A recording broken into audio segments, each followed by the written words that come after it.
Hello everyone, सभी ने राम राम। आज ਆਪਾਂ क्लास में स्टार्ट करांगा बल के प्रकार, टाइप्स ऑफ फोर्स होते क्या है। उससे पहले हमने पिछले क्लासों में पढ़ा है कि कॉन्सेप्ट ऑफ फोर्स होता क्या है। फिर उसके बाद में हमने पढ़ा है कि इफ़ेक्ट ऑफ फोर्स होता क्या है।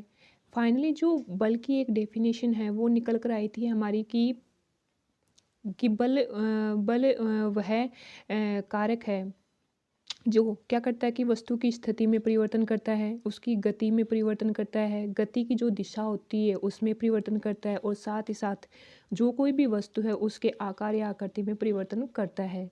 पिछली क्लास में हमने पढ़ा कि बल का मात्रक न्यूटन होता है। ठीक है, अब आज हम स्टार्ट कर रहे हैं कि बल के प्रकार क्या हैं, टाइप्स ऑफ फोर्स क्या हैं। तो उसमें पहला प्रकार है गुरुत्वाकर्षण बल। गुरुत्वाकर्षण बल गुरुत्वाकर्षण बल है तो ये क्या होता है कि पृथ्वी जिस बल को से वस्तुओं को अपनी ओर आकर्षित करती है इसे गुरुत्व बल कहते हैं। यहाँ पर देखो कि गुरुत्वाकर्षण बल को गुरुत्व बल भी कहते हैं, इसे गुरुत्व बल भी कहते हैं। पृथ्वी प्रत्येक वस्तु को अपनी ओर आकर्षित करती है। अब जो न्यूटन महोदय हैं, जो हम कह रहे हैं कि बल का मात्रक न्यूटन होता है, ऐसा ही मात्रक न्यूटन होता है, तो न्यूटन महोदय हैं, उन्होंने क्या दिया था, गुरुत्वाकर्षण बल तथा गति के नियम दिए थे। ठीक है, अब न्यूटन महोदय, कहानी इस प्रकार है कि न्यूटन महोदय एक बार एक पेड़ के नीचे बैठे थे। सेब ऊपर से नीचे गिरा, तो उन्होंने सोचा कि ये सेब आखिर ऊपर से नीचे ही क्यों आ रहा है, ये ऊपर क्यों नहीं जा रहा है। तो फिर वहाँ से उन्होंने अपना गुरुत्वाकर्षण बल का जो कॉन्सेप्ट है वो दिया था। उन्होंने कहा कि पृथ्वी के पास एक अट्रैक्शन है, एक आकर्षण है जिससे वो प्रत्येक वस्तुओं को अपनी तरफ खींचती है। कि हम पृथ्वी पर चल पा रहे हैं तो वो भी गुरुत्व बल के कारण चल पा रहे हैं, या फिर कोई भी हम बॉल है वो ऊपर की तरफ उछालते हैं तो वो कुछ निश्चित समय के बाद जब उसकी दूरी v बराबर 0 हो जाता है, लास्ट जाकर कुछ निश्चित समय के बाद वो वापस पृथ्वी की ओर लौटती है। तो किसके कारण लौटती है, वो लौटती है गुरुत्व बल के कारण, गुरुत्वाकर्षण बल के कारण। ठीक है, फिर अपना आता है दूसरा फोर्स, आता है पेशीय बल। नहीं है यहाँ पर, ये पेशीय बल है, माफ़ी चाहती हूँ, ये पेशीय बल है। ठीक है, पेशीय बल क्या होता है कि मांसपेशियों के द्वारा लगाया जाने वाला बल पेशीय बल कहलाता है। ये है पेशीय बल।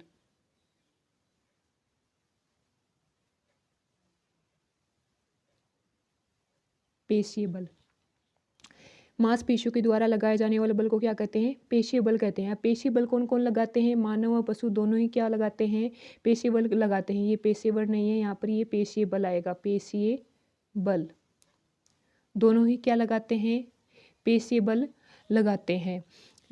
जैसे मान लीजिए कि हम कोई बाल्टी उठा रहे हैं, पानी से भरी हुई बाल्टी उठा रहे हैं, तो हम अपने हाथों से उठा रहे हैं, तो मतलब उसमें क्या लग रहा है, हमारा पेशीय बल लग रहा है। उसमें क्या लग रहा है, हमारा पेशीय बल लग रहा है। इसी प्रकार कोई भी बेल है जो मतलब चारा लेकर जा रहा है, बैलगाड़ी है, तो वो बैलगाड़ी को कौन ले जा रहे हैं, जो बैल बंधे हुए हैं आगे वो ले जा रहे हैं, वो अपना पेशीय बल लगा रहे हैं, पेशीय बल लगा रहे हैं। ठीक है, फिर अपना आता है,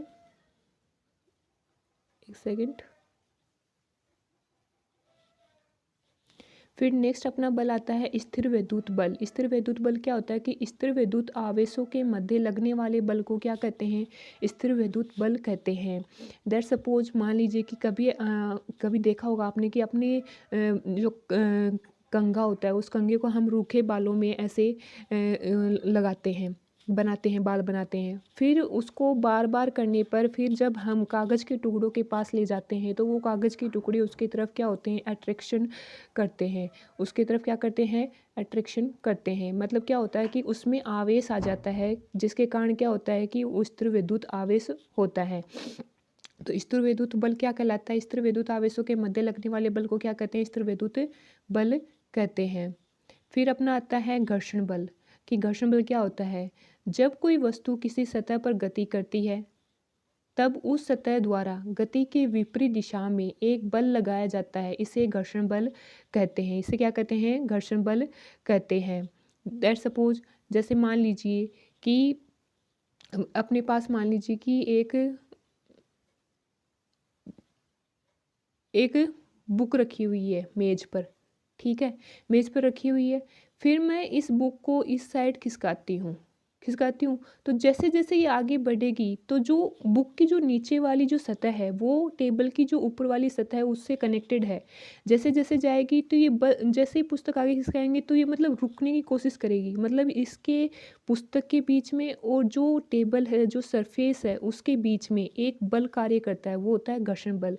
इसी प्रकार हमारा जो देखा होगा कि गाड़ी ब्रेक लगते हैं, तो ब्रेक लगते हैं तब गाड़ी रुक क्यों जाती है, क्योंकि जो गाड़ी की जो टायर होते हैं और नीचे जो हमारी सड़क है, तो उसके सड़क और टायर के बीच में क्या होता है, घर्षण होता है। घर्षण के क्या क्या कारण क्या होता है कि वो गति का विरोध करते हैं, और गति का विरोध करने के कारण क्या होता है कि वो गाड़ी रुक जाती है। दैट सपोज मान लीजिए कि ये गति इस साइड कर रही है गाड़ी, तो गति की विपरीत दिशा में, मतलब टायर है वो इस साइड में गति है और गति की विपरीत दिशा मतलब इस साइड हुई, तो घर्षण बल कब लगेगा, इस साइड में लगेगा, इसके विपरीत साइड में लगेगा, तभी घर्षण बल के कारण क्या होगा, वो वस्तु रुक जाएगी। फिर आता है कि ये बल सदैव गति का विरोध करता है। बात सही है भाई, गति का विपरीत दिशा में जा रहा है तो गति का विरोध कर ही रहा है। फिर है, यह बल परस्पर संपर्क में आने वाली सतहों पर निर्भर करता है। जैसे मैंने अभी बताया था कि एक पुस्तक है, फिर वो एक मेज पर रखी हुई है, तो जो पुस्तक की जो नीचे की जो सरफेस है और जो टेबल की सरफेस है वो दोनों ही एक दूसरे पर निर्भर करती हैं, तभी वो एक दूसरे का मतलब क्या करेंगे, घर्षण बल आएगा। फिर है, सतह जितनी चिकनी होगी, सतह नहीं है सॉरी, यहाँ पर है सतह है, सतह जितनी चिकनी होगी घर्षण बल उतना ही कम होगा, और सतह खुरदरी होगी तो घर्षण बल अधिक होगा। घर्षण बल अधिक होगा। तो जैसे मतलब कैसे कि सतह जितनी, जैसे मान लीजिए कि फर्श पर आप जो साबुन का पानी है वो डाल दीजिए, ठीक है, तो साबुन का पानी जैसे ही हम डाल देते हैं तो उसमें क्या आ जाता है, चिकनाहट आ जाता है, चिकनी हो जाती है वो सतह, फिसलनकारी हो जाती है, वहाँ पर घर्षण बल काम नहीं करता और हम आसानी से नहीं चल पाते हैं, और इसी प्रकार अगर हम पृथ्वी पर चलते हैं, अगर हम आंगन में चलते हैं, मिट्टी के आंगन में चलते हैं, तो क्या होता है कि वहाँ पर खुरदरी सतह, और खुरदरी सतह के कारण क्या होता है कि घर्षण बल अच्छी तरह से काम कर पाता है। फिर अपना आता है चुंबकीय बल। चुंबकीय बल यहाँ पर ब नहीं है, माफ़ी चाहती हूँ, ये एल ल भी आएगा यहाँ पर, तो यह आ जाएगा चुंबकीय बल। चुंबक के कारण चुंबकीय पदार्थों पर लगने वाले बल को क्या कहते हैं, चुंबकीय बल कहते हैं। कोई भी चुंबक है, ठीक है, कोई भी चुंबक है, उसमें दो पोल होते हैं, एक नॉर्थ है और एक साउथ है, ठीक है। फिर क्या होता है कि चुंबकीय पदार्थ, जैसे लोहे का बुरादा है, कुछ और लोहे का बुरादा है, तो उसको हम जैसे ही लाते हैं, कभी देखा है कि हम मिट्टी में ले जाते हैं तो मिट्टी के कुछ कुछ कण हैं वो उसके चिपक जाते हैं, क्यों चिपक जाते हैं, क्योंकि उसमें जो लोहे के जो बुरादे होते हैं, जो आयरन होता है, उसके कारण क्या होता है कि वो चिपक जाते हैं, चुंबकीय पदार्थ होते हैं, और वो चुंबकीय बल अपनी ओर आकर्षित करता है और उनको अपनी जो सरफेस होती है उस पर चिपक जाते हैं। तो चुंबकीय बल क्या होता है, चुंबक के कारण चुंबकीय पदार्थों पर लगने वाले बल को चुंबकीय बल कहते हैं। तो इस प्रकार से हमारे जो बल के प्रकार हैं वो कंप्लीट होते हैं। बल के प्रकार में हमने क्या क्या पढ़ा है, बल के प्रकार में हमने पढ़ा है कि कौन कौन से प्रकार है। एक गुरुत्वाकर्षण बल है, उसे हम गुरुत्व बल भी कहते हैं। फिर दूसरा अपना है गुरुत्वाकर्षण बल है, फिर पेशीय बल है, फिर स्थिरवैद्युत बल है, फिर घर्षण बल है, फिर चुंबकीय बल है। देखिए यहाँ पर जो भी मैं जितना मटेरियल बता रही हूँ वो आरबीएससी बोर्ड की कक्षा 6 की बुक से बता रही हूँ। हालांकि अभी जो पुस्तक आई हुई हैं उन पुस्तक में कक्षा 6 में बल टॉपिक नहीं दे रखा है।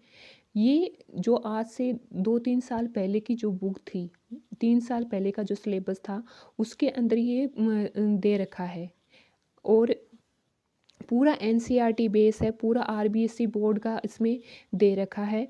साथ ही अगर कोई कम्पिटिटिव एग्ज़ाम की तैयारी कर रहा है तो उसके लिए भी ये अति महत्वपूर्ण है कि वो भी इससे पढ़ सकता है कि भाई कम्पिटिटिव एग्ज़ाम में नॉर्मल साइंस तो आती है, जनरल साइंस अपनी 6 to 10 तक है वो आती है, तो प्लीज़ आप इसे पढ़िए और कमेंट करके बताइए कि कैसा लगा।